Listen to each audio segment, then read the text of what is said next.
We have just seen the general framework of parametric density estimation.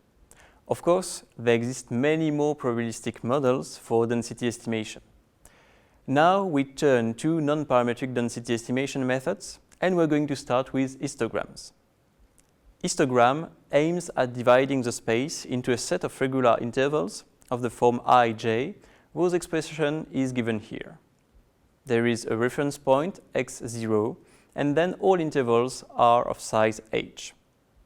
Histograms can be applied to a space of any dimension, but here, to keep things simple, we consider in this plot a space of dimension 1. Here the intervals, also called bins, are of size 0.12. The size of the vertical bars corresponds to the number of observations in each bin. The size of the bar may be normalized, but in any case, it is proportional to the number of observations in each bin. The histogram associates to each bin a value corresponding to the density probability that a point falls into the corresponding bin. This is a piecewise constant estimate because its output does not vary inside a given bin. As you can see in the graph, the histogram, bar plots, can be used to estimate the density, the curve. More precisely, the histogram estimate takes this form. Histogram methods are simple to use, but they suffer from several drawbacks. First, they strongly depend on the parameters x0 and h. Since the histogram is a discretization of the space, its performance depends on the choice of the discretization, namely the starting point x0 and the length h of the intervals. Another intrinsic problem to histograms is that they output a discontinuous density, bar plots, whereas the true density may not be discontinuous. So you may have a strong difference between the estimation produced by the histogram and the true density. More importantly, the curse of dimensionality states that the number of bins should grow exponentially with the number of dimensions to achieve a given performance.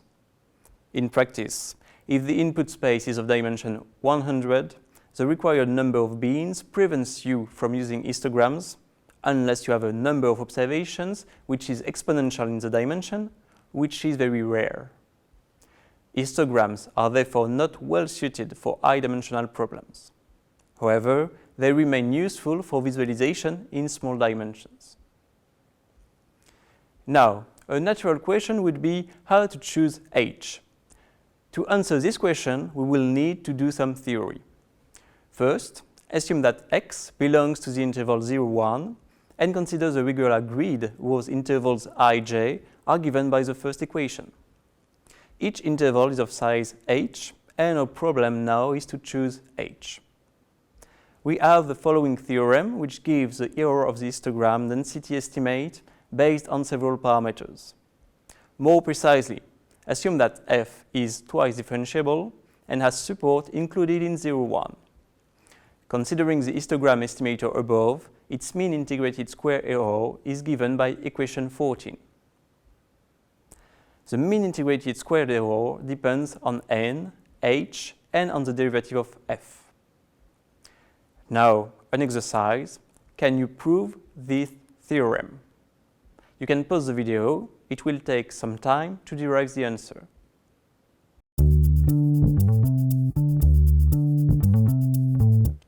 The proof is in the following 3 slides.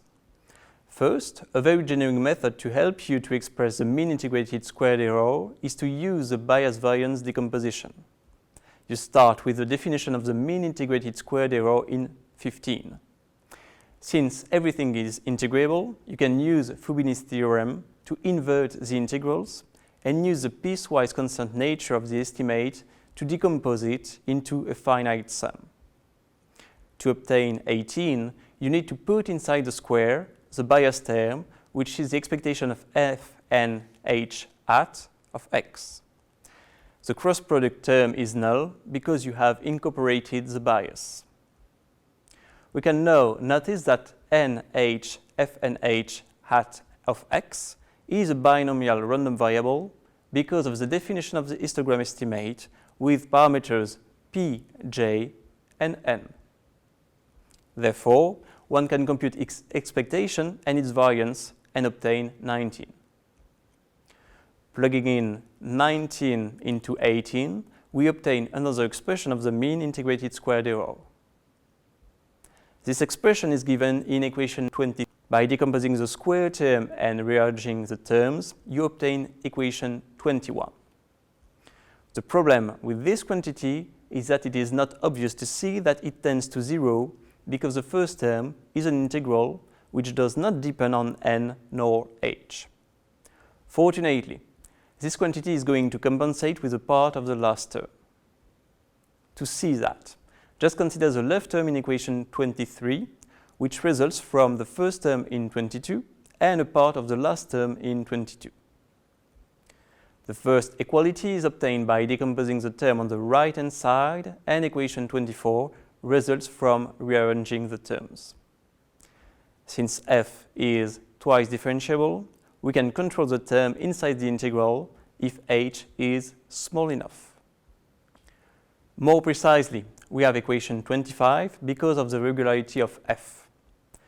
Plugging this into the previous equality, we have equation 26, and small computations lead to equation 29.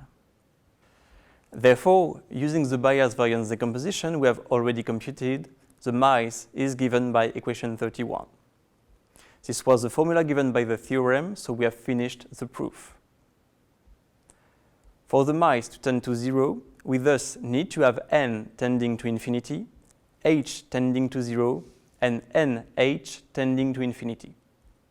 Unfortunately, this does not give us a precise choice for h. But thanks to this equality, we can optimize the right-hand side term with respect to h. Such an optimization leads to the following value for h, which is a 1 minimizing the mice. Using this value for h, you obtain a mice of order n power minus 2/3.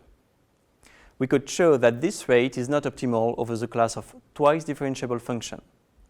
Indeed, we know, based on a theorem we have not seen, that the phase-state rate we can obtain for this class of functions is n power minus 4/5. We are going to see in the next part kernel estimates that achieve this rate of consistency. From a theoretical perspective, you know the best value for h and more generally its rate of convergence.